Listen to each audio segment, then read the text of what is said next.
Chicken corn हो या vegetable soup, हम सब ने आज तक सूप्स को सिर्फ पीने के लिए ही यूज किया है। जापान में लोग नूडल्स के सूप को पीने के साथ साथ नहाने के लिए क्यों यूज करते हैं?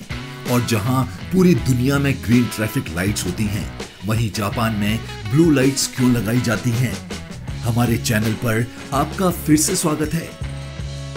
जापान एक ऐसी कंट्री है जिसे हमेशा अपने अनोखे तौर तरीकों की वजह से जाना जाता है। आइए जानते हैं सिर्फ जापान में पाई जाने वाली ये अनोखी चीजें आखिर हैं क्या। नंबर 13, हम सब ने हॉट स्टीम बाथ या फिर कोल्ड बाथ का नाम तो सुन ही रखा है, लेकिन क्या आपने कभी नूडल्स बाथ का नाम सुना है?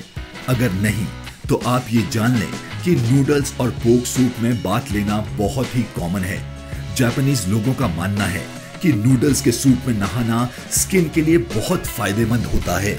नंबर 12, नॉर्मली पूरी दुनिया के रेस्टोरेंट में एक मेन्यू कार्ड दिया जाता है, लेकिन जापान इस मामले में भी सबसे अलग है। जापान के रेस्टोरेंट के बाहर नकली खाने बनाकर उन्हें शोकेस में रखा जाता है ताकि बाहर से ही कस्टमर अट्रैक्ट हो जाए। ये फेक मील्स रिजन और वैक्स जैसे मटेरियल से बनाए जाते हैं और ये रियल फूड से ज्यादा अट्रैक्टिव भी होते हैं और इनको बनाने में रियल फूड से ज्यादा खर्चा आता है। नंबर 11, वैसे तो आप सबने किटकैट चॉकलेट का नाम तो सुना ही होगा, बल्कि इसका ऑलमोस्ट फ्लेवर भी हम में से कई लोगों ने ट्राई भी कर रखा होगा। लेकिन क्या आपको मालूम है कि जापान में किटकैट चॉकलेट के अजीबोगरीब फ्लेवर्स की एक लंबी लिस्ट है। इस लिस्ट में सबसे ज्यादा सेल होने वाले flavours KitKat chilli pepper, sweet potato, corn soybean, watermelon, mango और किटकैट ग्रीन टी फ्लेवर्स हैं। याद रहे कि ये किटकैट फ्लेवर्स की सिर्फ एक छोटी सी लिस्ट है जिसको जापान में बहुत पसंद किया जाता है।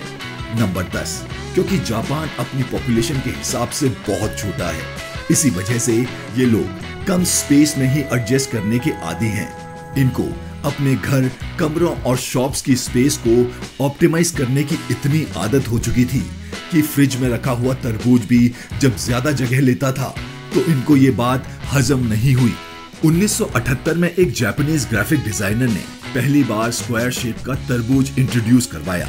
ये आइडिया सबको इतना अच्छा लगा कि फार्मर्स ने तरबूज को एक स्पेशल कंटेनर में उगाना शुरू कर दिया। इससे फ्रिज में भी ये आसानी से फिट आ जाता था। बाद में तरबूज को डेकोरेट करने के लिए अलग अलग शेप्स भी दी जाने लगी। नंबर 9, रेलवे और सबवे स्टेशन पे आपने कई स्टाफ वर्कर्स को रूटीन चेकअप करते हुए देखा होगा। इसी तरह जापान के सबवे स्टेशन पे स्टाफ वर्कर्स की अनोखी जॉब होती है। इनको पीपल पुशर्स कहा जाता है। जी हाँ, उनका काम होता है लोगों को धक्का देना। ट्रेन का दरवाजा बंद होने से पहले कि लोगों को धक्का देकर ज्यादा से ज्यादा पैसेंजर्स को अंदर भेजा जाए ताकि ट्रेन के अंदर हर जगह यूटिलाइज हो सके। नंबर 8, हमारी कंट्री में तो शायद ट्रेन का लेट होना बहुत ही कॉमन बात है। इंडिया में ट्रेन एवरेज 53 मिनट लेट होती है, जबकि पाकिस्तान में ट्रेन औसत 2 घंटे तक लेट होती हैं। लेकिन ये चीज हमें कई एडवांस कंट्रीज जैसे कि जर्मनी, फ्रांस और यूएस में भी देखने को मिलती हैं। अमेरिका में long distance train 49 minutes late होती है, जबकि जर्मनी में ट्रेन औसत सिर्फ 6 मिनट लेट होती है। पर जापान तो जापान है, इस मामले में भी जापान बाजी ले चुका है, क्योंकि यहाँ ट्रेन सिर्फ और सिर्फ 54 सेकंड डिले होती है। सिर्फ चंद सेकंड डिले होने के बावजूद भी जापान में लेट होने का सर्टिफिकेट भी इशू होता है। जी हाँ, अगर आप जापान में किसी इंपॉर्टेंट मीटिंग, ऑफिस में ट्रेन की वजह से लेट पहुंचते हैं तो इसके लिए आपको रेलवे से एक सर्टिफिकेट मिलता है जो आप अपने ऑफिस में जमा करवा सकते हैं। नंबर 7, जापान में पानी को बचाने के लिए भी एक अनोखा तरीका अपनाया जाता है। यहाँ टॉयलेट्स में सिंक का पानी सीधा गटर में नहीं, बल्कि ये टॉयलेट के टैंक में चला जाता है और इस तरह ये पानी यहाँ 2 बार यूज किया जा सकता है। नंबर 6, अब यहाँ आती है सबसे ज्यादा इंटरेस्टिंग चीज जो सिर्फ जापान में ही नोटिस की जाती है। तकरीबन हर कंट्रीज में खाना खाते वक्त या चाय पीते वक्त आवाज निकालना बुरा माना जाता है, लेकिन जापान में इसका बिल्कुल उल्टा है। नूडल्स या सूप पीते वक्त अगर कोई इस किस्म की आवाज ना निकाले तो शेफ को लगता है कि शायद इसको खाना अच्छा नहीं लगा ये आवाज इसको स्लर्पिंग कहा जाता है। ये जापान में अक्सर लोग शेफ को शाबाशी देने के लिए निकालते हैं। नंबर 5, जापान के कल्चर में पूरी कोशिश की जाती है कि नंबर 4 को अवॉइड किया जाए, क्योंकि उनका मानना है कि नंबर 4 अनलकी होता है। किसी भी इवेंट में 4 गेस्ट नहीं हो सकते। रेस्टोरेंट की टेबल 4 नहीं बल्कि 3 या 6 की अरेंजमेंट में ही होगी। और यहाँ तक कि जापान में एलिवेटर्स के अंदर 4th फ्लोर का बटन ही नहीं लगा होता।